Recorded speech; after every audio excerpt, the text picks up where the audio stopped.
Hola. Can you do me a favor? Can you close that door for me? So we're gonna go over the next three chapters of Metu Neter, Chapter 7, the cosmological view of man, Chapter 8, the three types of men, and Chapter 9, the spiritual cultivation of men. Cool. So getting started, getting right to it. Um, Chapter 7 was the cosmological view of man, the spiritual anatomy of man. And there are, the next bullet point I have under that is there are an infinitude of creatures, but only one that serves as a vehicle for God's consciousness, and that is man. Just as man develops physically, chronologically, they also develop spiritually through the spheres of life, starting at 10, which is the realm of physical, that's the objective realm. Once you get into the physical realm, you're born into the 10th sphere. And most beings are not fully complete in evolution. So nobody is at zero right now. It goes on to talk about the different spheres in the faculty of man's spirit. Sphere 0 is the absence of conditionings and limitations. Energy cannot be created or destroyed. This is where the supreme being is, the one energy, and it's known that the supreme being is the only one up at this level on the sphere. Sphere 1, an individual at this level is called a Asar.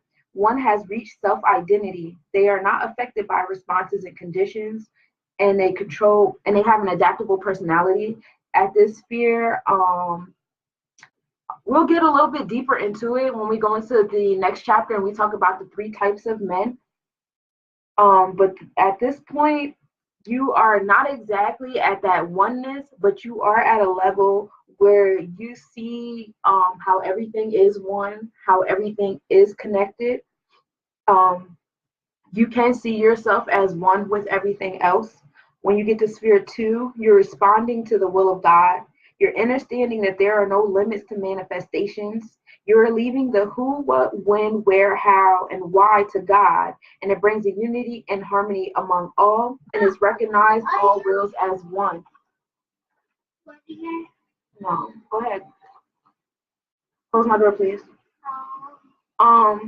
At this was one of the things that I couldn't keep this close door.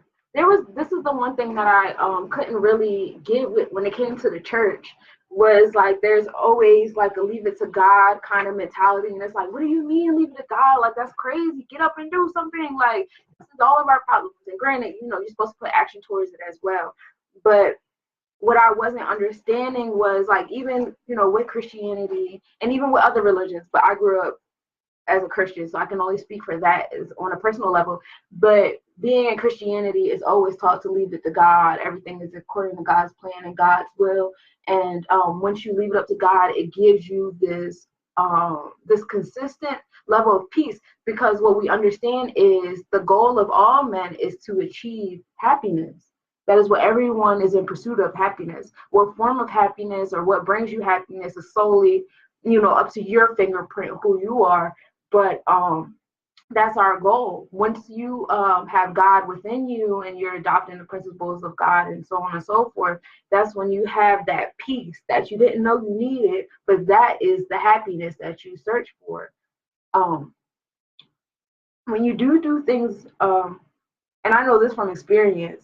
I talk to my ancestors, and I talk to God often. It's like when you're talking about your goals and you talk about where you want and where you're going in life. If it is according to God's plan, God is going to put forth the things that you need. There's been times when I was on the phone, like one specific instance I can give you is one time I was talking on the phone and I was telling my mom, hey, I really want to do this jewelry. I don't revamped how I'm going to do it. I revamped, I wanted to make it educational. I wanted to make it more spiritual. I want to make it enough. I use the word enough. If you guys are following my YouTube page, you'll know that I've been reading another inspirational book about being enough. But I wanted to be enough. And so what happened was the next day I'm driving and there's a guy, I don't know if you guys are familiar with the Lifeway Christian stores, but they're going out of business. And it was a guy outside twisting the sign or whatever saying they're having a closing sale. So I go in there and lo and behold, all the display stuff that I was complaining about saying that I didn't have was for sale at this store. So it was just like, okay, when things like that happen, for me, those are like little gems telling me that I'm on the right path and the universe is starting to make things align to make things, happen well for me. Anyway, moving on to sphere three is spiritual power. And taking the will as a faculty of power is how we feel ourselves. So this stage is when one actualizes their will, and there are 50 creative forces in charge of manifestations in the world. These are the 50 sounds. We went over those the last time when we were talking about the accent sounds and things like that. Each one has its own vibration, its own wavelength, and its own rate, and it can be awakened through the Kundalini yoga. When I read about this sphere and I read about like the sounds and everything, it helped me put into a better perception music and how people were saying how music really affects you and stuff like that. I know I have done experiments with talking to your water, and I have watched people's videos of how like their water forms when they're talking to it and saying certain words to it, and how their plants will grow a certain kind of way when they talk to their plants and stuff like that. So sound does matter. Sorry, you're doing the most. Can you go put that in the sink and close my door? So yeah, so sound does matter. The sounds that we listen to on a daily basis does matter. So the music that you're listening to that you like to, put off and say, don't judge me for what I'm listening to, blah blah blah. Yes, those wavelengths that are coming to your body, which is a wavelength in itself, that does matter. Um, and those things can be awakened through the Kundalini yoga. Those are also ways that you can change how you change your personality. Your personalities can be changed through sound. In a couple chapters, they go on to describe the word person. They broke it down. Per means through, and sun means sauna as far as sound. So being a person means through sound. Moving on to the next sphere, which is four, this is the seat of man's intuitive sense of law and order. This is not just obvious happenings or happenings around. This is understanding all is one and how your actions affect others. We live in a society that does not give us freedom over our bodies to do well, but to destroy smoking, drinking, eating poor foods. I'm sorry. Hold on a second. Here, you keep going. Go over sphere four. Okay, so for sphere four, no. It has the ability to perceive abstractions and enables an individual to connect and unify things in events. The goddess of law and order. The goddess of law and order is named Mat, but this is an element of love, which is the source of wealth, pulling together resources and harmony. So basically for the fourth one, there is a god that kind of controls this.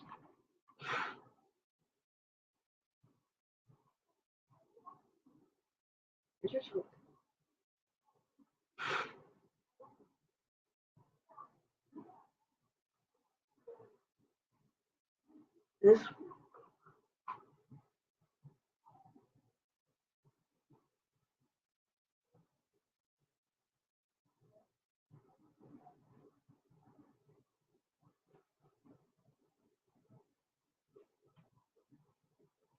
basically the summary for the fourth creative sound is basically that it has a sense of law and order. There even is a god for this.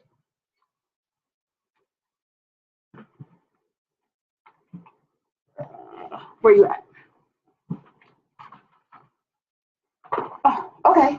So we live in a society that does not give us freedom over our bodies to do well, but to destroy. This is part of immorality. The ability to perceive abstractions enables an individual to connect and unify things in events. Maat, who is the goddess of law and order, but this is an element of love, which is the source of wealth, pulling together resources and living harmoniously. At this is where you start to police yourself. Um, there's a show out. I want to say it's called The New Negroes, and they have a song. And one of them has a song with I want to say MF Doom, and it's called Policing Yourself. And that's basically what this sphere is all about. Having morale And if you are in tune with the other spheres that talk about unifying and everybody being one, you would know that when you are policing yourself, you stop thinking about you and yourself. Like one of the examples that I wrote down was smoking. Smoking is an awesome example because when you're smoking, you think you're only hurting yourself, right? No, you're not. When I'm smoking, my smoke is going out into the air. It's touching you. You're breathing my secondhand smoke. The smoke is all on your clothes and stuff. You come into other contact with people, you have smoke on you. Also, when you're smoking, you're buying cigarettes from a company, tobacco company. You got to think about all the harmful things that those tobacco companies do. You got to think about how those manufacturers are polluting the world with their warehouses, how they get rid of their waste and where their waste is going. Then you got to think about the people that are affected by the pollutants and the waste of those warehouses, which are usually built in urban neighborhoods. Those people have cancer. Those people have leukemia and all those other ailments. You have to think about that. You have to think about the people that are slaving those long hours working in those warehouses. You have to think about that. When you think that abstractly, it sounds crazy, like, oh, you're doing too much, you're being extra. But in reality, when you are in tune with the idea that we are all one and whatever you do affects everyone around you, and you think that big, then it does make sense and you're not being extra. If we all thought this way, we'd be in a way better place. Going on to sphere 5, the seat of man's analytical faculty. Man is able to understand and apply the principles of justice, and one must separate from himself to apply proper judgment to himself. The fact that people see war as a threat to survival and flourishment shows we have not met this faculty. Um, Sphere 6 goes on where the equilibrium of man's being is established, being centered, being in the world and not of it. You find equilibrium between oneness and diversity, your higher and your lower self, where you are versus where you will be divinely. I like this one because this one is another big concept that is taught in the church. Being in the world and not being of it. When you become a Christian and things like that, you let go of worldly things. A lot of people have it misconstrued as to what elements are worldly and not worldly. If it is, that everything that you think is not worldly is probably worldly when you think about it on a grander scale. Money is definitely one of them. Sphere 7. Oh, hold on. Where's the book at? In my face. Okay, I have written that I wanted to read page 90. Okay, I'm going to read like an excerpt from the book real quick. When we consider the fact that the supreme being in its essential state has no other beings with which to interact, then we can understand why it must create the world, which is a diversification of its being. So with that sentence, like I said before, like at the sphere 0 is just God, is just him, that entity or energy up there by itself. Once you understand that it's only up there by itself, and you know that no two things can occupy the same time and space. So if that one is just up there, then you learn to understand why it has broken itself into multiple faculties or entities at an infinite level, which is us and everything you see around us. Life on Earth then is a process in which unity governs the internal and higher levels of organization, and diversity governs the external and lower levels of expression. When our consciousness is established in the sixth sphere, we are able to maintain the equilibrium between the forces that unite us internally to the world and each other. So this is basically about accepting the fact that we are individuals, we are diverse, we all have our own fingerprints and stuff, but in the same breath, we are still the same person and we are still one. And even though, when it comes, I think one of our biggest things right now is like racial tension. When you get down to it, and everybody's kind of hung up on the different things that happen in history and things, and that's because we weren't at higher spheres when those things were happening. We weren't elevated in our consciousness when certain things were happening in the past, and a lot of us are harboring that pain, and the pain is starting to become genetic. There's genetic attitudes about Black men and Black women, or Black other women and men of different races, The attitudes and the personalities become genetic, but it's all based upon like things that happened in the past when we were at a lower consciousness. And now we're slowly getting to the point where we are becoming more united, but we're still dividing ourselves. And like I said before, race and now in classism, those are like the main divisions that we have going on right now. Once you realize that you as a black person, what you do as a black person, I speak for black people because I am black. I can only speak for one culture. I can't speak for everybody else. But me as a person, once I realize that what I do with myself and my culture, it affects other people outside of me that are not women, that are not my age, that are not my culture, and it affects them too. It doesn't just affect the people that I want it to affect, if that makes sense to you. And I feel like it should, because whatever we see like a race of people or a group of people doing something big enough, it does affect everybody around them, regardless if they want to be affected or included or what. And that's, basically an explanation of being diverse and united at the same time. Moving forward, sphere 7 is the faculty of imagination. The imagination is a coordinator of subtle physical forces and not a creative faculty. Faculty 8, it separates wholes into parts. It deals with specific identifying characteristic of each member of species, which is age, ethnicity, race, sex, gender. Due to the lack of input into people's thinking of spheres 0 through 6, the 8th sphere is the main architect of man's social skills. So right now, everybody's social skills is operating at an 8. Like I said, we start at 10. 0 is ultimately where you want to be. But right now, as far as socially wise, we are at 8, which makes sense because we do look at each other and say, oh, he's this race, he's this height, he's this age. And because he is all those things, he is not me. And that's what we do. We don't do it to be malicious. We don't, some people do. I'm not speaking for everybody. Some people do, but for the most part, it's not to be malicious. It's just this is where we're at, mentally on a social level. We don't see each other as one. If you look, like, I'm a girl and I like your conscience. Yeah, it's the first thing you think of. It's been embedded in us for so long. Just like I was talking about, like our histories, it's to the point where now it's in our DNA, and we just look at people, and without even being taught from the outside force, we automatically do not identify people by how different they are from us, rather than which we can do and still look at us as the same, but we don't. Moving on, sphere 9 governs man's learning during the early part of their lives, also their memory. And 10 is the sensory body, is divided into 2 parts. You have your sensory body and your physical body. Your sensory body faculty is the faculty of perception and is dominated by temperaments. The last time we were here, we were talking about the 4 divisions: the earth, water, air, hot, and cold, and how we divide, vegetation, animals, and humans by those 4 divisions. If you're into zodiacs, the different elements that your zodiac fall under. When you talk about personality traits, somebody's fiery, somebody's, has a nasty attitude, somebody's water, they're more like adaptable, somebody's in between, they're kind of like hot and moist, so they're kind of tempered, but not really. Some are like relations, some are like love. Yep.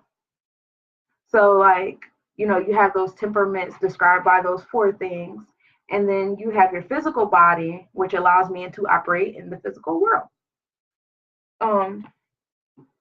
And that is found on page 95. I have written down on page 96. Oh, this is just like a breakdown of the 5 principles governing man's life. So peace is sphere 0 and 10, and this is the ultimate why behind all actions, the emotional pleasure factor in life. Self is sphere 0 and 9, and this is what man thinks he is. Will is spheres 2 and 8, and that's what man thinks he can achieve. Power is spheres 3 and 7, and that's how man achieves her goals. And laws are 4, 5, and 6, and that's man's relationship to God and other men of the world. So that just breaks down like the different principles as far as um the cosmological makeup of man, how man operates with himself within the world and with God, and the different levels. We get more deeper into it once we get into the next chapters. This is kind of like an introduction during this chapter. The book goes on to talk more deeply about ourselves and our person. Um, our second and eighth sphere is the will, and so on and so forth. Page 98, I'm going to read an excerpt from there. This kind of talks about the story of Adam and Eve, but this is what Aisha and Aish, and I'm gonna read it from here. Um, in a nutshell, Aisha and Aish were not man and woman, but the reality symbols of parts of man's spirit. Do do you know the story of Adam and Eve? I feel like you should, but if you don't, that's my fault. No? Okay, this is like the story of the creation of man, where God created Adam, and then he took a rib from Adam and he created Eve. And that was supposed to be the creation of man in Genesis. Um, we'll get deeper into it outside of the video. But it was it's been carried on in the Christian religion that woman is the cause for the fall of man, because what happened was there's a garden called the Garden of Eden, and God said you can eat from everywhere, but don't eat from this tree. And so one day the woman was at the tree and there was a serpent, and he came and he was like, eat apple from the tree. And so she ate it, and then she gave it to Adam. And because they ate the apple from the tree, God came and saw that they noticed that they were naked. They were born naked. And so once they noticed they were naked, they put on clothes, because the tree was a tree of knowledge. So once they ate the apple, like reality hit them and they could see different. So he punished them. That's why, women go through the physical things they go through with childbirth and just being a woman, period. And is basically blaming a woman for everything that's wrong with life right now. And it's a terrible thing to do. But a lot of religions to this day kind of put women at a lower level. But as we learned earlier reading this book, that women are the closest beings to God, because we hold the seeds of life within us, and so on and so forth. Anyway, reading the excerpt from the book, it is the blind principle that tempted the woman Aisha, who in turn tempted the man Aish, and caused, according to the Hebraic tradition, the fall of man. It is unfortunate that so many Bible scholars have debated for centuries whether serpents at one time or another were able to speak to people. The fact that the fact is that in comedic spiritual system, which is the source of most Hebraic tradition, the hieroglyphic symbol for this part of the spirit is a serpent. This part of the spirit is composed of subtle electromagnetic energies that have the function of animating man's life, especially the physical body.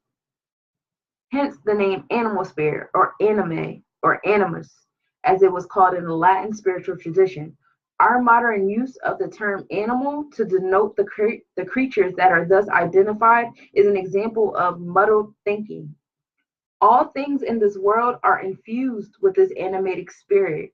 So we all have the anime spirit within us. That's what I wanted you to get out of that. The word that we use for animal is a misuse of the word. The word is regarding the animated spirit that's within all of us. Moving forward, all things in this world are infused with this animating spirit. This agrees with the law of physics, which states that all things are in a state of motion. The creatures that we call animals are simply those that allow the greatest expression to this universal principle. But it is of utmost importance to know that all things, minerals, vegetables, and humans, are ensouled by this animal or animated spirit.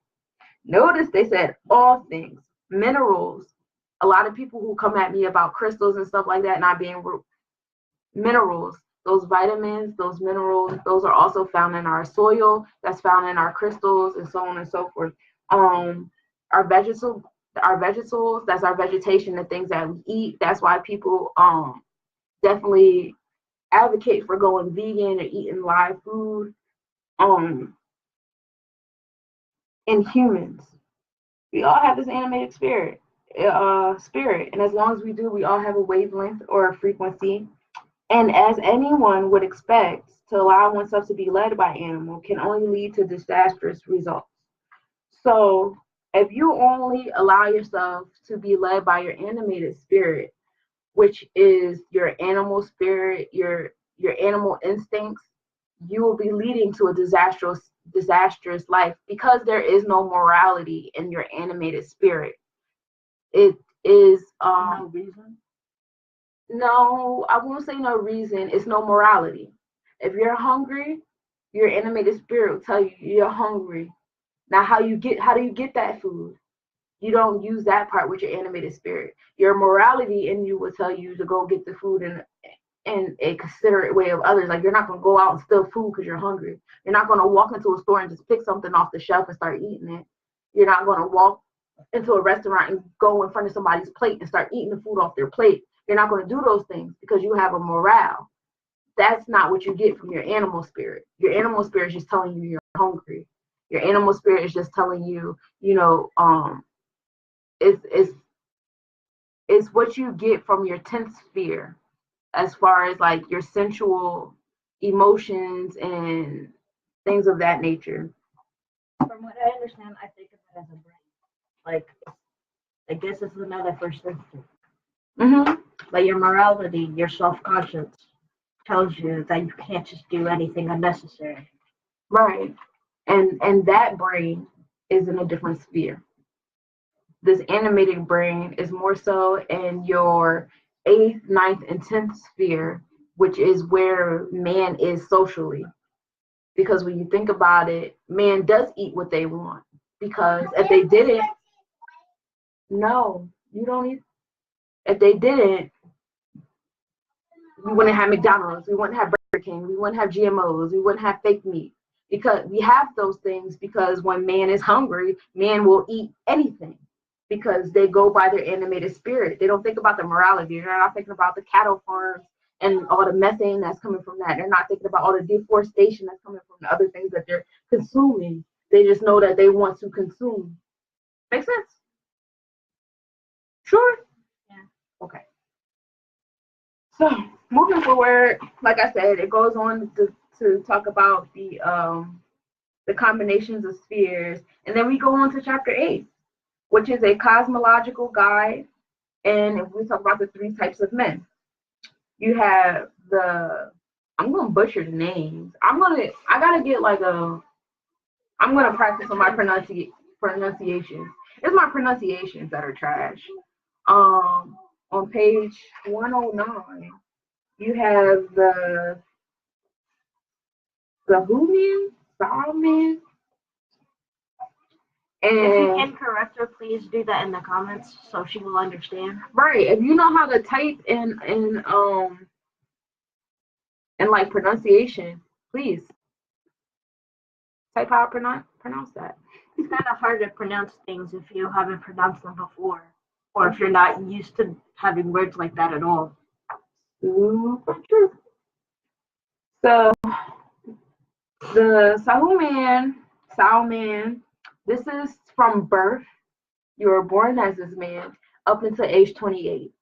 This is, some people go past 28, some people don't elevate past this, stage of man, but it's, putting a number to it, you're going to be this man until you're 28 years old. Just a comment. Yeah. This is controlled by emotions and your sensual being. We just talked about this. You eat whatever you want. You're eating junk food. You're smoking when you feel that habit and you're not fully thinking about everything. You have sex whenever you want to, or you masturbate whenever you want to. It's not. Yeah, it's that young, wild, and free mentality. I do what I want when I feel like it because my body said so. You're being controlled by your animated spirit. You're at sphere 10, and you only know what is taught by others. I remember when I was at this point in life, and people would tell me like, "Oh yeah, for knowledge, I meditate and I rub my crystals and I, rub my, I palm roll my locks and stuff like that." And I used to irritate me like, "Why are you not reading books? Why are you not going to classes? Why are you not doing?" And then that's what I thought of when I read this. Is what was it, like the first and second chapter, they talk about how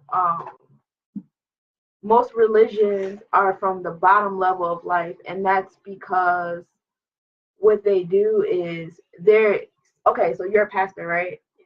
And you don't meditate or nothing. You don't go inward. You don't do any of those things. All your knowledge is from books and a teacher. So your knowledge is limited because you went to man for your knowledge. You didn't go to God. Does that make sense? When you meditate, when you go inward, that's when you're going to God. When you're rubbing the crystals, when you're eating healthy, when your son eating, you know what I'm going with this. You know what I'm saying? You're getting that things from God, but you're not going to God. You're going to men. You're reading books that man wrote. You're going to male teachers. Man teachers. You're doing all that. So then you come to teach me. When you come to teach me, sir, go in the living room and close my door. No. So when you come to me to teach me, you're teaching me the limited knowledge that you know because you didn't go to God. You went to books and you went to man. So now I want to learn. So I'm going to you and I'm going to man. So once again, I'm getting even more limited knowledge because your knowledge is limited and probably watered down from the people that you got your knowledge from, and so on and so forth. Do you understand what I'm saying? So as long as you're always going outward for your education, your knowledge will always be limited. Um, and that's sphere 7 through 9. But is there ever a way to be in between and just go from one side or just stay on the other? Yeah, when you have that equilibrium, when you're at sphere 5 and you have that equilibrium where you understand that you have to go inward, but you also need to go outward at the same time, and you do both. That's the equilibrium. Yeah, you can do that. It's good to do that. Probably hard to do so. It is probably hard to do so because sometimes we would rather listen to other people than listen to ourselves. And sometimes we don't realize that what other people teach us or tell us is limited. And a lot of people, I'm speaking as a woman, especially myself, we go against our thoughts. We go against our intuition. Something will pop in our brain and we'll be like, that don't make sense. I'm not going to feed into that. I'm not going to look deeper into that. I don't know. But we don't listen to that voice. For a while, there was a period of time where people who did listen to that voice were diagnosed with mental illnesses and were forced into institutions. People have their own theories as to why that happened. I have mine.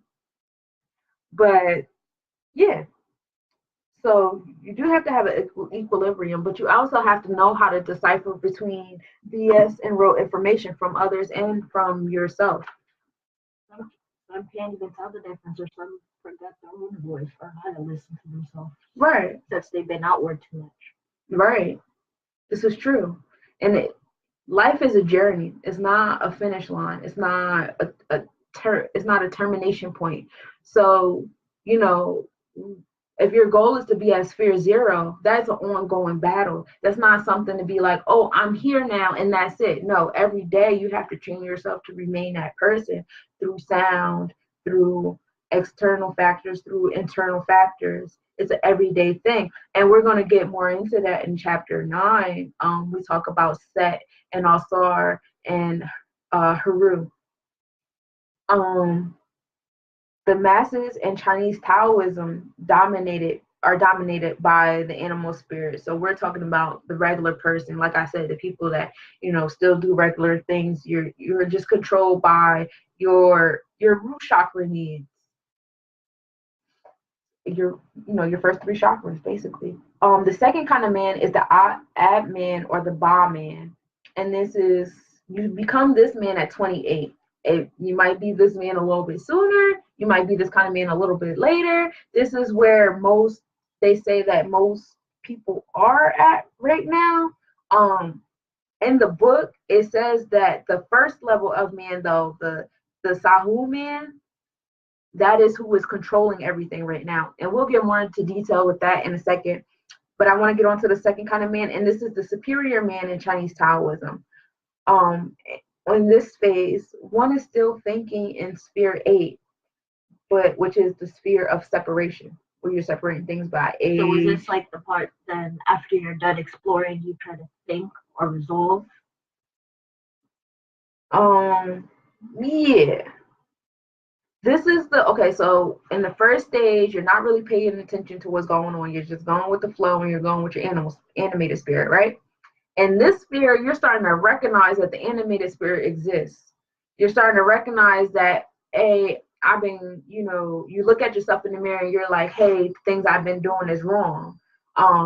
You can comprehend abstract thoughts, like you can see the oneness in everything, and you can also see the divisions and everything at the same time. So we're getting there, but during this time, one recognizes their animal spirit and decides that they don't have to be ruled by sensual gratifications. um yeah, so this is the part where you're starting to recognize things. Like, I don't have to keep indulging in these sensual gratifications. I don't have to keep eating this food that's bad for me. I don't have to keep smoking these cigarettes. I have to change my lifestyle. A lot of people don't want to go to this point, because going to this point means that you have to give up a lot of things that you felt comfortable doing for such a long time. People in their sexualities, people in their everyday habits, people how they eat, how they live, where they work at. A lot of people don't pay attention to the companies that they work for. A lot of people don't pay attention to the companies that they give their money to when they're buying goods and products, buying gas in their cars. Nobody's at this level because none of us are doing this. You know, Right, we're all automatic. We're all the first level of man. Because I'm gonna keep it 100. I'm still the first level of man because I feel like I can't do nothing else. Like, I see the abstract, I see the unity and everything, I see how everything affects everything, but I also feel like I also feel that learned helplessness.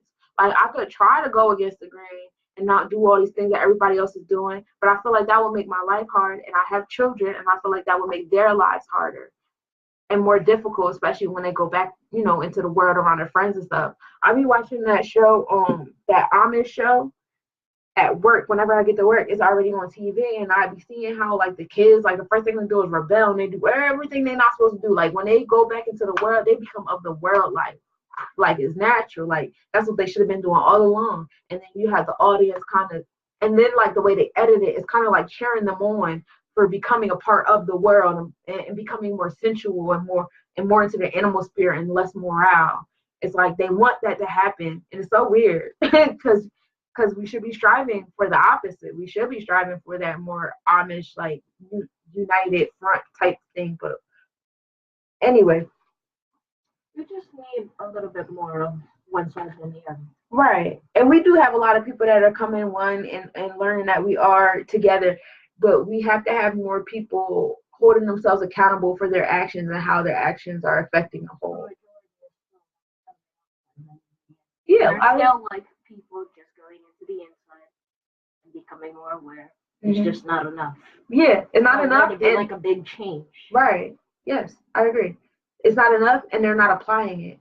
When we read this book in the beginning, it says you could read this book, but if you're not applying what you learned in this book is useless. People go to church for 20, 30, 40, 50 years and read the Bible for all of those years, and they don't apply anything that they read in that Bible. They're still nasty. They're still mean to people. They still talk about people behind their back. They're not united. They're still using money. They praise God for their physical things that they own, knowing damn well that's not what God wanted you to have. God never said, have all this money and stuff like that, because the money is what's creating separations, which we will get into when we get to chapter 9 a little bit more.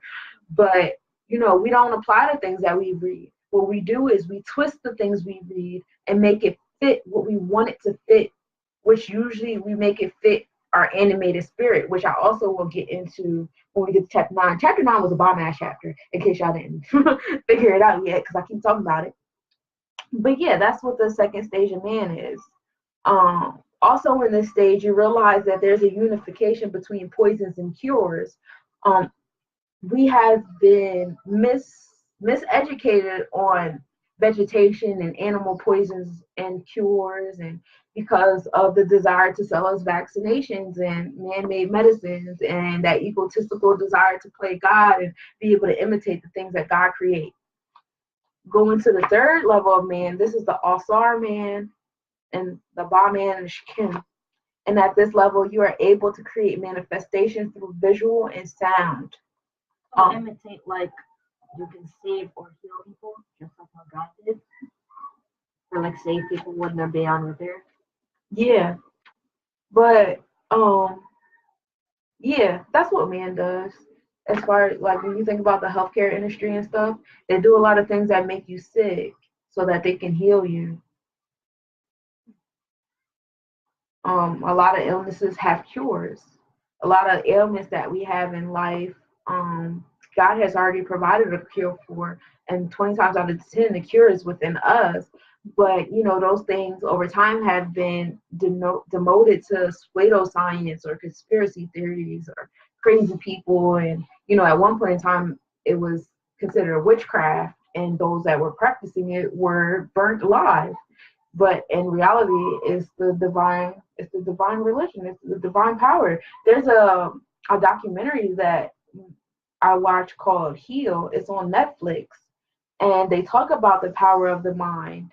And this guy was telling a story about how he broke his back, and they were saying they wanted to do this crazy surgery on him to move his disc around or whatever it was that was misplaced. And so what he did was he said no, and he went home and he sat at home and he for a good 2 months, because everybody thinks everything's supposed to happen overnight or in a week, and if it doesn't, then whatever. That's not how it works anyway.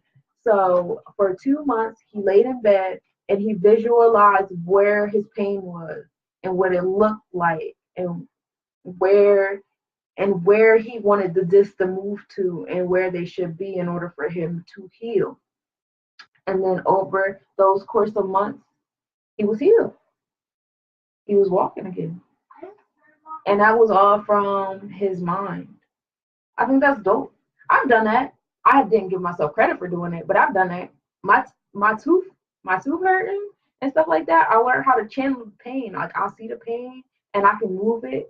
I hate taking antibiotics. I hate the way it makes my body feel. I hate the things that it does in my body. I even as a little girl, I had a lot of time on my hands to like I don't know. This was something that I always did as a kid. I had this. Did I have that conversation with you, or was it just Trev? When I was you had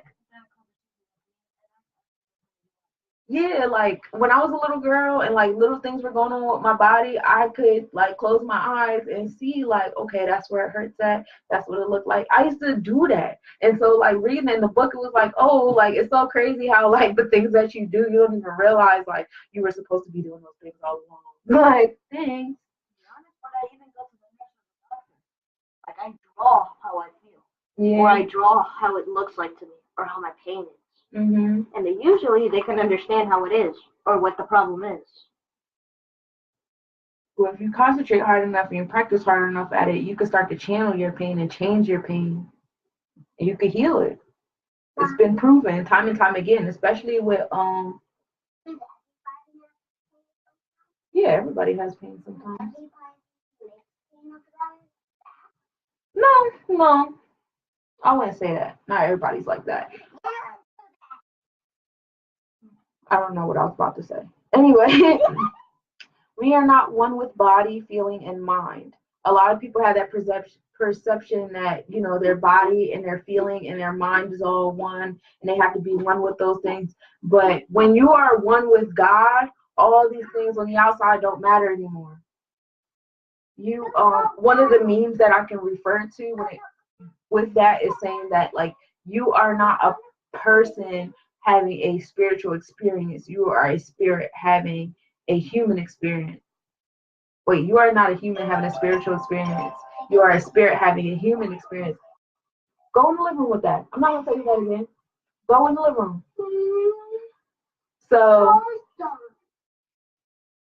So with that being said, you are not one with your body, feeling, and mind. Those are all outside things. Those are all from the objective realm. One of the books that I read, what was it? Like a positive thinking book, because I had things where I'll spiral in my thoughts and I'll allow my thoughts to control my emotions, and I'll be like sad or depressed. Like those people, like people that say like they have depressive episodes and they don't know how to control it. And da, da, da, da. I feel for those people because once upon a time I used to feel that way. That was my excuse in my relationships with my friends, with my partner, with my children, with myself. Like, oh, I'm just going through this depressive episode and it's happening to me and I don't know what to do about it. And, da, da, da. And I would accept the pain. and I would accept the negative thoughts that brought me down to that low point. I would accept all those things. But after I read that book about positive thinking and changing how you think, what it is you have to separate your emotions from your spirit or your soul, however, like, meditation. Maybe it's meditation. During meditation, you're not supposed to be thinking about anything. You won't feel stress. You won't feel anger. You won't feel any emotion. You'll be calm and you'll be relaxed. Right, because stress is the number one killer. Stress is the number one thing that'll give you all those illnesses and ailments and stuff like that. Stress can make your face break out. Stress can mess with your hair and how it grows, or how strong or weak it is. It can mess with your whole body in different ways that we don't even understand yet, or we just haven't told anybody. Yeah, it's true. And one of the best ways to control that is through meditation. Meditation is practicing not controlling your thoughts, because you can't control your thoughts.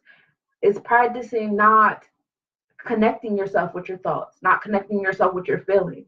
When you're meditating, you're not supposed to be thinking or feeling anything. So you're concentrating on that ability to not think or feel. But naturally, because you cannot control your thoughts, because your brain is constantly in motion, because everything is constantly moving, thoughts are going to come. Sometimes it's a negative thought. When a negative thought comes, you have to be able to push it away and not internalize it. Make sense? Yeah.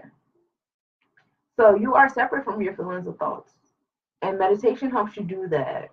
And when you are able to do that, you're no longer relying on external forces to make you happy. Money, a home, a job, a partner, all those outside things. That's not what you need to make you happy, which is great, because when you have that internal peace, it's not affected. If those things don't make you happy, the lack of those things aren't going to make you sad. Did that clip? Yeah.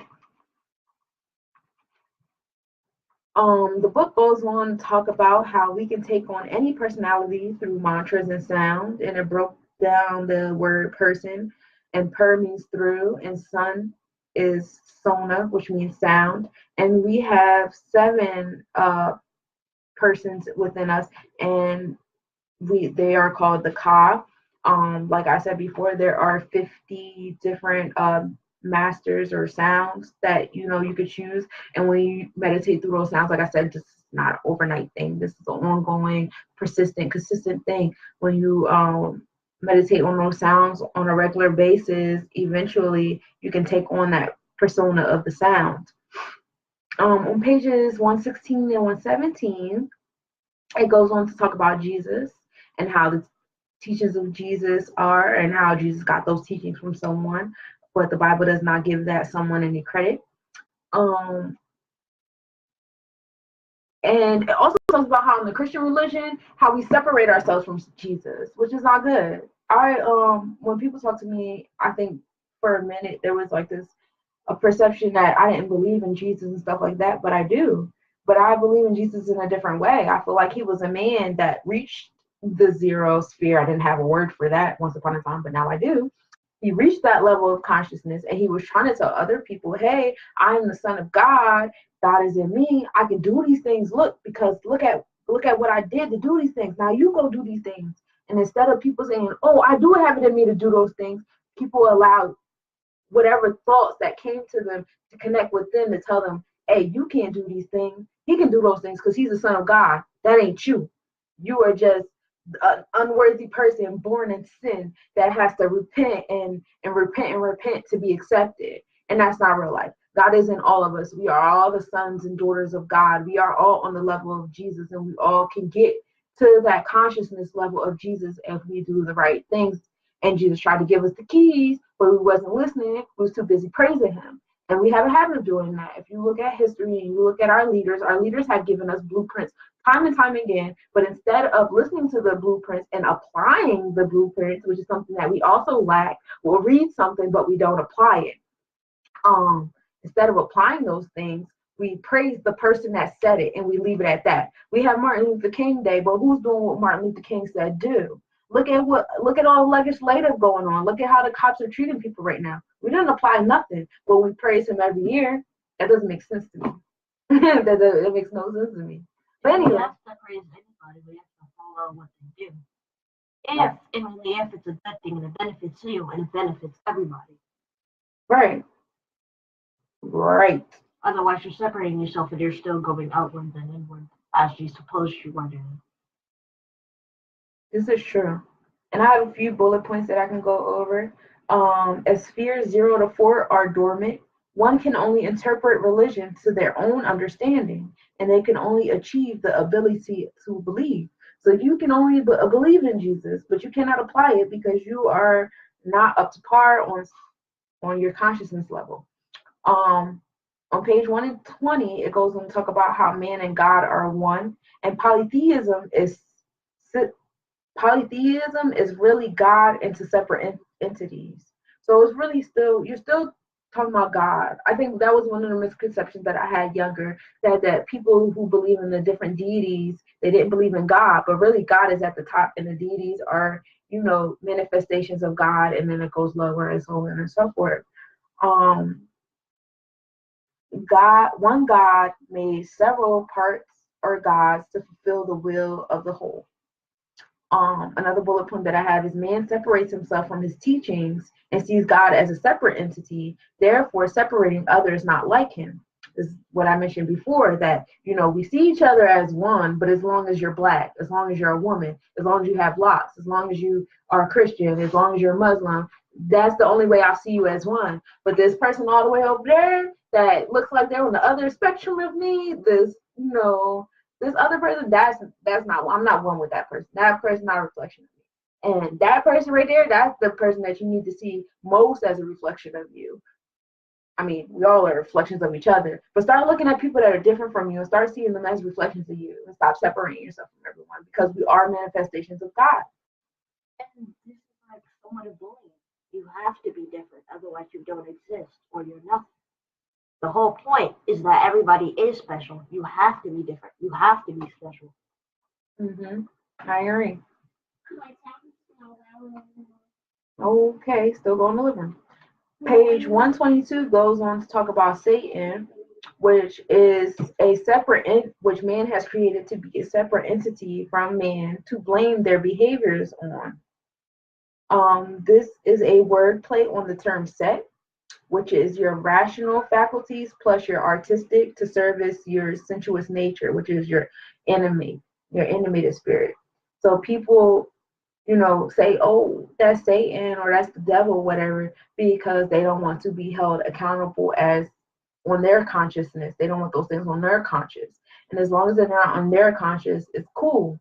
It was the devil. It was that thing over there that's separate from me. That's not a part of me. So I don't have to deal with it. I don't have to correct it. All I have to do is ask this other separate entity that I don't see myself in, God, or Jesus, because some people see Jesus as the gateway to God, which they separate those two entities to talk to the other. Like when you see things as separate, you see how silly that sounds as separate, and it does, and it makes you understand the concept of how people interpret Christianity. When you see all those entities as separate, you're not really holding yourself accountable for anything. You're not seeing a need to change your behavior, because all you have to do is turn to these things that are outside of you to take the things off your consciousness so you can continue to live how you live, which is why we have so much turmoil and just straight disgust in the religious buildings that we have, and in the government and just in life in general, because we separate ourselves from those things. It's like pick and choose. Right. We need to start holding ourselves accountable, and that's why things are the way they are, because we see ourselves as unworthy and unaccountable, and that is trash. And that point, and those points that I made, is the effects of the Sahu, the first level of man that we talked about earlier on page 109, the Sahu man. He is in charge of religion, and because he is, that is what's happening in religion. And then the book goes on to talk about how this level of man has effects on economics. And I'm going to read economics with you on page 122. Economics deals with how people can best share the natural resources of the earth. the human resources, which is labor skills, for mobilizing the earthly resources. So it deals with how people can share the natural resources, their skills and their labor to mobilize the earthly resources. So if you grow corn and I grow tomatoes, we make more resources so that we could trade. Make sense? That's economics. And the rewards of our labor. It is important to note that the Sahuman, who are today in control of the economy of the world, classify it as a science and opposed to a system of as opposed to a system of ethics, which is a problem within itself because when you don't make it a system of ethics, there is no ethics or morale. You're not combining them. Because we don't think holistically, we have separate kinds of sciences and separate kinds of math and separate kind of doctors. But when you think holistically, it's kind of easier to cure these things. If you think holistically when it comes to economics, you would include ethics, you would include morale, you would include those things inside of it, and economics wouldn't be as divisive as it is now. Because these men are in control, now we have classism at its grandest form. Anyway, moving forward, when the AB and the BA men are in control of the economy, which is the third level, the sense of oneness, which is unity between man and nature, are dominant principles. All efforts are made to make sure that the wealth is distributed in proportion to people's efforts, skills, and social spiritual responsibility. So right now we have the first level of man in control, because we have the first level of man control, we have separation. We don't have any morale in our systems.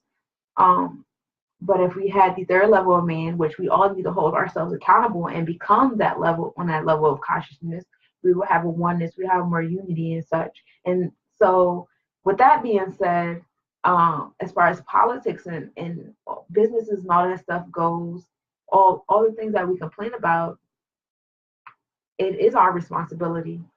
And if we reach the level of consciousness that we're all supposed to reach, we can make the changes that need to be changed. Be the change that you want to see in the world. It makes all that stuff make sense, don't it?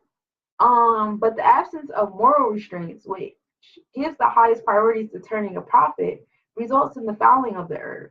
So because we make everything about money, which is what Jesus told us not to do, among many other people, the waste of precious natural resources and the waste of the world's genius and lives in an extravagant pursuit of trivia is all wasted. We waste our natural resources, we waste our energy, we waste our time on this earth. We're wasting all of those things because we make it about a pursuit of money instead of a pursuit of oneness and wholeness and making sure everybody has what they need.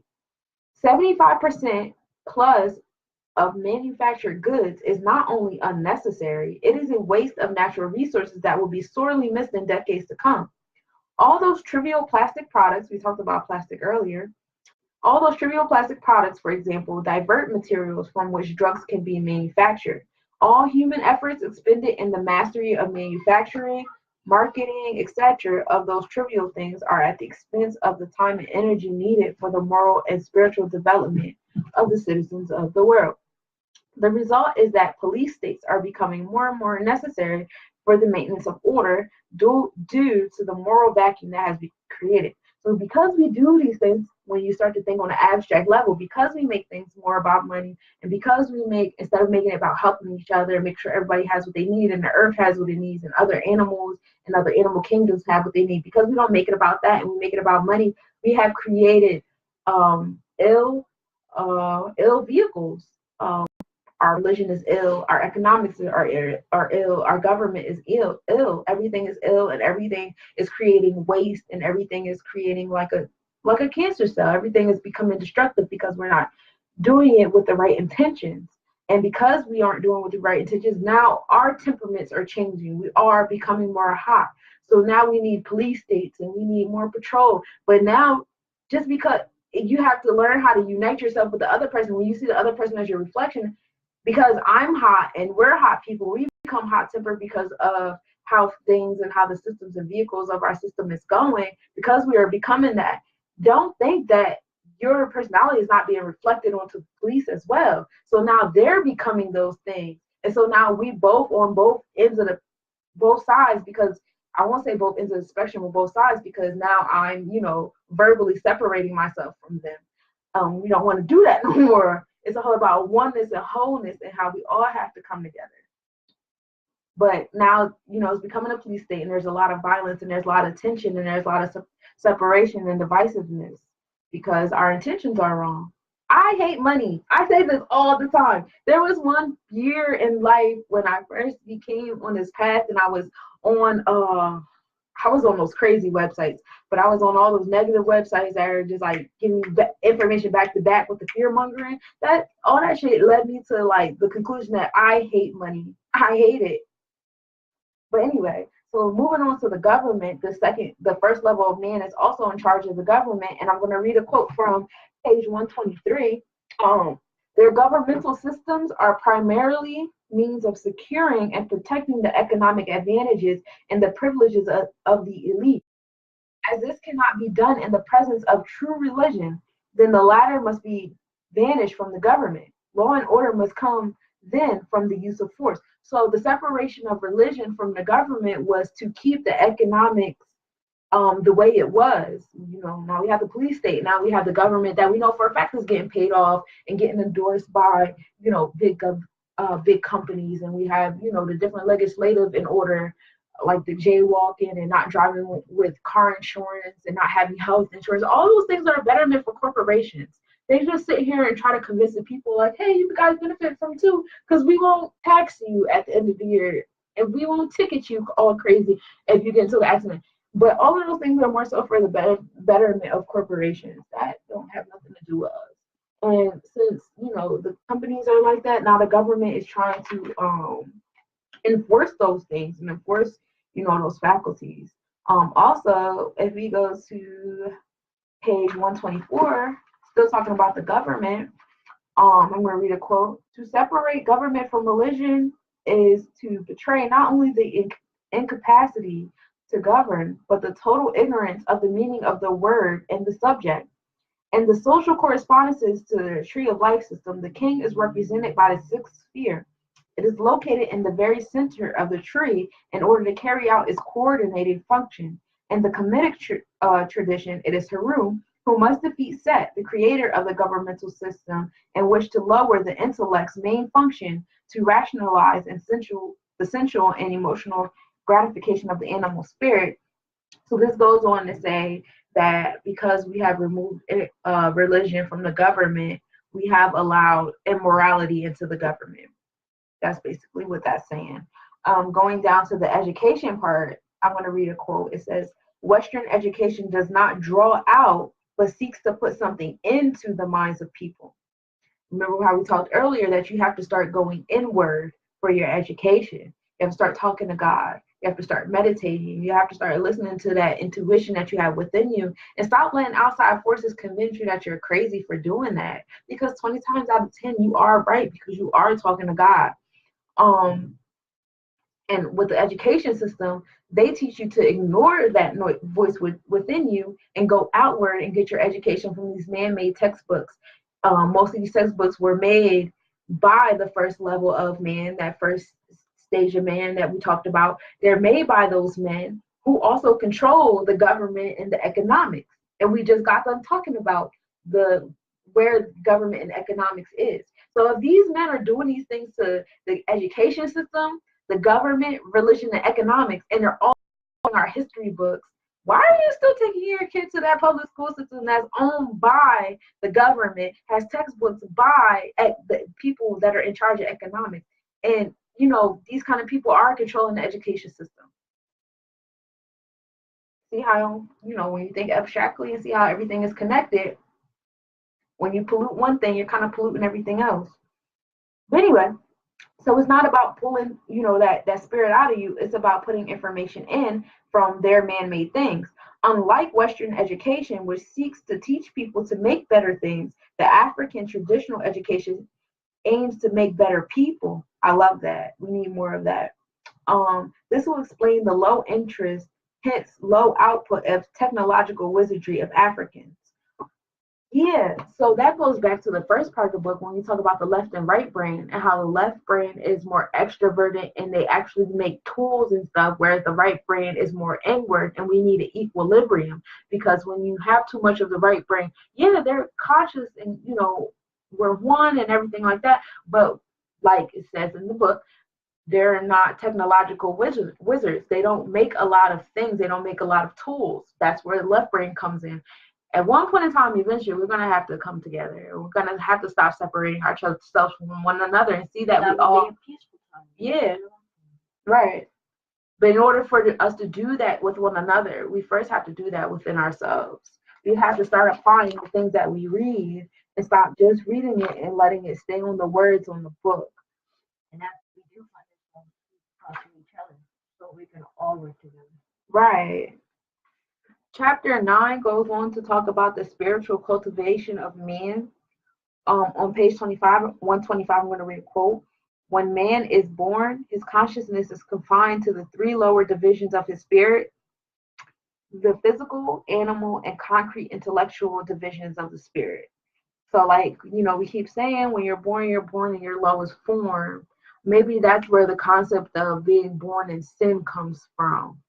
Um, hmm, maybe that is. You are born in your lowest form, though. Going to page 126, it goes on to talk about the story of Asar and how he discovered the method of raising his consciousness to the highest division of his spirit and increasing his spiritual power to the highest potential. As a result, he was able to bring civilization, a spiritually controlled way of life to people with its accompanying social harmony, peace, and prosperity. So he created a civilization and he was on his higher level of consciousness. So you could just imagine what kind of civilization this was. It was peaceful. Um, so what happened was order in the land was maintained by a system that effectively developed the moral faculties in people. So they weren't policing them; they were, teaching people how to go within and creating their own moral faculties. When you go back to the other parts that we read in the other book studies, we talked about how you can go inward to police yourself and creating these forces and writing laws on paper and all that external things that doesn't stop someone from not following the laws. The person has to go within to police themselves. That is the only way it will happen effectively and consistently. It wasn't long before his youngest brother Set, which is the play on Satan, his youngest brother Set, symbol of the dedication of our intellectual faculties, logic and artistic, um, and to the service of sensuous emotional nature. That's when we talk about Satan. Set he is the combination of our animation and our artistic skills to satisfy our animated spirit. So you got Asar, who's at the highest level, and then you have Set, who's at the lower level. Asar owns the civilization. Now here comes Set at the lower level. He comes into the picture and he kills Asar, and he chops his body up into 14 pieces and he scatters them. It is said that each place where each body part was scattered, a temple grew from that space. Asar had sisters. He had two sisters. One of them was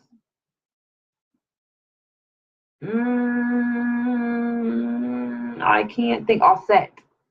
And what Offset did was dug up those pieces and she wrapped them up and she put them in the water. And so he was reborn. And when he came back, he came to Set and challenged him. And they challenged each other to different battles, different competitions, and this went on for about 200 years. They were going back and forth, and eventually it was a stalemate. It was, you got 10 points, I got 10 points, and a stalemate is still a loss. And so what happened was, oh yeah, and when Asar was reborn, he was reborn into Haru. I'm sorry, I missed that. Um, and what happened was eventually Haru learned of the existence of the deity that Set could not bother, who remained aloof in the events going on through the world. This deity, Tahuti, it was written, was the only one that could guide Haru to sure victory over Set. He sought his guidance and thus was able to defeat Set. Um, it was not accomplished militarily, so it wasn't accomplished through violence, but through the court of law, where Set was tricked into accepting the very laws that he devised to enslave others. Because when Set, after Set defeated Asar and he was in power, of course he brought, that consciousness of the civilization of the people lower. So now people are living how we're living today. They're living through their animated spirit and their animated spirit only. But going on with the story, the kingdom of Neter was now reestablished with Heru as the king, but guided by Asar, whom he reawakened or resuscitated from time to time. Set's penalty was to serve as the wind that propels the boat of Asar. So, example, to disseminate the wisdom of Asar throughout the world. So, as prescribed times, rituals are performed kings and their royal priesthood to communicate with the spirits. These are communication rituals. And then the book goes on to kind of break it down and apply it to, layman's terms about the story, which I love. These last couple of bullet points I love. The Alsarian Metaphorian, the spiritual evolution of the individual. Asar establishes order, harmony, and prosperity. So right now, the civilization is one. Think about it from a civilization term and as an individual. So as a civilization term, all is one, all is happy, all is at harmony, all is at peace. From an individual term, all is happy, all is one, all is at peace. And then Asar is killed by Set. So now this peace is being disrupted. From a civilization term, the guy that was in charge, now the bad guy is in charge. Now he's wiping out everything that made peace. Same thing for, corrupting. Now you as an individual, you as an individual, you are born with your consciousness focused on the lower part of your being. So now you are being born into the physical world. Which is probably why they talk about us being born in sin, because you are born at this lower level where you see separations and you're only satisfied through your emotions and your desires, which is why babies cry for every little thing. And you have toddlers and you have children and they're very selfish and self-centered because they have this mentality. Then you go into the third point, where Asar's body is cut into 14 pieces and then spread over the land, giving rise to the shrines. This corresponds with the loss of sense of unity and how we see everything separate. Same thing with civilizations, and we look at each other and we see each other separate by our gender, age, sex, so on and so forth. Well, we look at ourselves as an individual and we see other individuals as separate. Then you go into point 4, where Alset and Neptet, his sisters, collect the pieces of his body and bury it at the bottom of the river and protect it with the serpent, which is the Kundalini snake. This section deals with the beginning of the process of reintegrating man's consciousness through the functions of mediumistic trance and creative visualizations. One pointedly directed at reestablishing Asar. So this is the part where you're starting to recognize what's going on and you're trying to plant those seeds of consciousness, whether as an individual or in a civilization. I want to say this is kind of where we are right now, at least in my reality. I do surround myself with a lot of conscious people that read and write and, are leaders and stuff like that. That's my reality though. So it could change or be different for somebody else's perspective. Right. Or experience. Right. Point 5 goes on to talk about through the use of words of power, Aset immaculately conceives and gives birth to Heru, who is heir to the usurped throne of Sar. Heru, we learn, is the will of man, and it is awakened by taking into trance or devotion to reestablishing our divine self. Through the aid of the appropriate words, remember I talked about the 50 sounds of power or masters, it is an immaculate conception because it is a manifestation of our spirit that does not result in ourselves creating or reinforcing conditionings within our spirit. Normally, every goal in our life depends on our creation or reinforcement of a habit. This is important from the standpoint that our ultimate goal is to liberate our spirit from the compulsion of all the conditioning. So this is the part where you're starting to recognize everything that you were conditioned to recognize, and through the power of sound and meditation and yoga and religion, you're starting to come back to Asar. And this is as an individual, and this is also as a civilization. Um, Set sent his agents to look for and kill the boy king. So when Set found out that Haru was live, he wanted to go forth and kill it. This is as an individual, this is when that part of your consciousness says, hey, I see you trying to fix your life. I'm about to make that shit mad difficult. And then that's when you see all the temptations start coming to you all crazy. First time I ever accepted Christ into my life, I remember the lady that gave me a hug. I remember her name. I accepted Christ in my life when I was super young, and I didn't really know what I was doing or appreciate what I was doing. But when I did, this lady gave me a hug, and she said, these next couple weeks are going to be the hardest weeks of your life. And she wasn't lying. Once you start doing good, even with anything, any type of thing that you try to do with bettering yourself, as soon as that happens, as soon as you're like, yeah, I'm going to work for that goal, or I'm going to become this person, I'm going to do this, it's going to be a whole bunch of distractions coming your way trying to defeat you, trying to make it so you go back to being set, when you go back being ruled by that mentality of just being animated through your root chakra.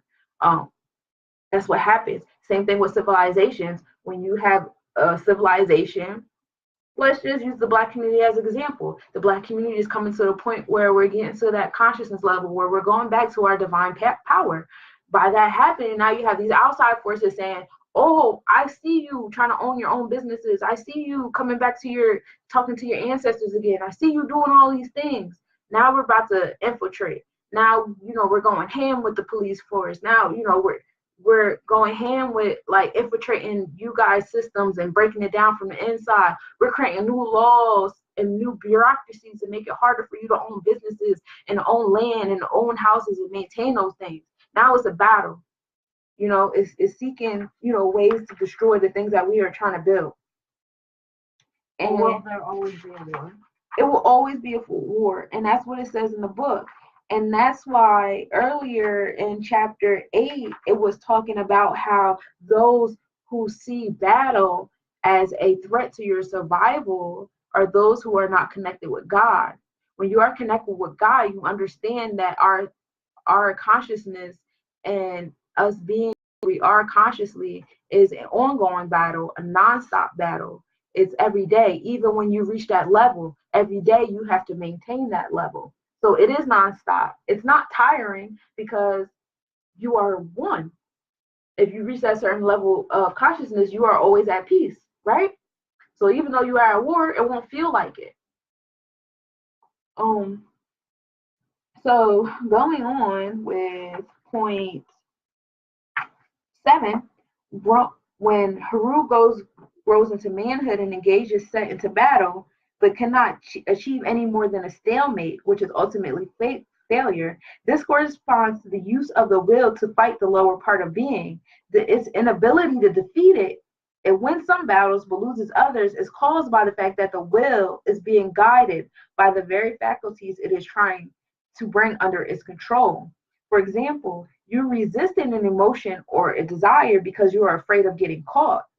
There is a failure to understand that as long as you are motivated by an emotion, you're being motivated by fear, you cannot conquer emotions. You can't use what's hurting you to help you. Using the words emotions is kind of like a weird concept because of how we use the word emotion in our everyday speech, but that does make sense. And that goes on, that's also going back to the Black community example, because that's what I resonate with.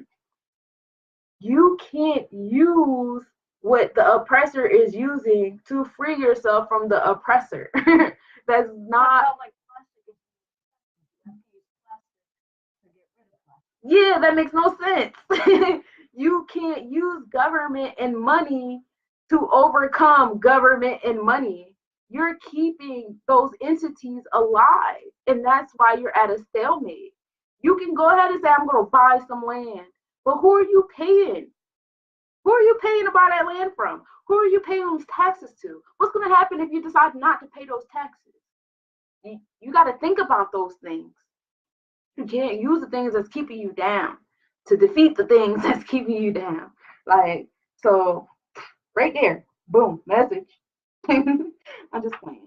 The next point after that is Haru is able to defeat Set with Tahuti's assistance. At this stage, the will is guided by the wisdom of Tahuti through meditation, counsel from sages and oracles, which, as we learn, is the will of God. Once you start going within and you start talking to God about the things you need to do and the things you need to be, and you stop being afraid to be those things because of you separate yourself from your emotions for one, and then you stop seeing the things that your oppressor is doing as power over you. And I'm talking about every little thing, like things that you don't even consciously think about. You going to work every day and waiting 2 weeks to get paid. Those kind of things that you accept as normal. You start to separate yourself from things, and you start talking to God. For 9, Set's penalty, as the core of Set being in the 8th sphere, which is where we go to divide things at. That's where you divide things by gender and all those things. Sebek, which is our faculty of communication, Set's penalty is to disseminate the wisdom of Asar throughout the world. So his penalty is to now he has to be the microphone or the amplifier of Set's message. Asar's message, I'm sorry. And Asar's message was about consciousness and unity and oneness and being, between spheres 4 and 0. And then you get to 10. Well, bringing step 9 to, we see it as an individual. Now let's bring it to the Black community. How can we, okay, so we were at a stalemate, realize that, the oppressor has lost. Now this penalty, as far as disseminating the wisdom, I don't know. I don't know how to apply that. That's a question. If anybody knows how to apply that, inbox me or like send a message on here. Do you have a way to apply that? No, my brain ain't going that far. I'm getting a blank, but I want to know now because I asked the question. But the question gives you curiosity. Right. I'm going to write about that because now I want to know. I like to do free writing. That's how I talk to God. I pull out a piece of paper and I start writing. And I don't think about what I'm writing. And then I go back and read it. But anyway, step 10 is the reestablishment of the kingdom of God. And here the individual realizes his divinity and becomes a sage. His words and teachings serve to guide others to the life of peace, love, and prosperity. So, okay. So like, I guess interchangeably, now we're getting to the point where, you as an individual, you are at that sphere of consciousness. You're at the Christ level of consciousness. You done, conquered all your chakras. You're there. So now you're spreading it. And now that oppressor, that enemy, they have to use their skills and abilities. Well, we equate some of the Orientals, as said in the earlier chapters in the book, some of the Orientals and Caucasians or Europeans, they are a part of that left brain where they create tools. And because that is their part of their brain, then we need equilibrium. We need the left and the right while we are going back to the kingdom of God and we're, talking about, spheres 4 through 0 and trying to, spread that word. The left side of the brain can use tools to, I guess, put pen to the words. That makes sense. I guess that's like what the Facebook thing is. Like, I'm on Facebook right now, reading this book, spreading this word, but I didn't create Facebook. Some white guy did. So he basically set with his technology as I spread my word. I don't know. I like that one though. That is equilibrium right there. I don't know. If you guys agree or disagree, please let me know. I want to have a conversation about that because I do get to a lot of point with people and I don't, whereas, you have me, I don't have too many people above me at that level that are guiding me. I'm kind of at a standstill here. Granted that I do have, great parents and all that stuff. I'm not trying to knock anybody else in my life, but I don't really have too many people that are great at the things that I want to be great at. I'm not there.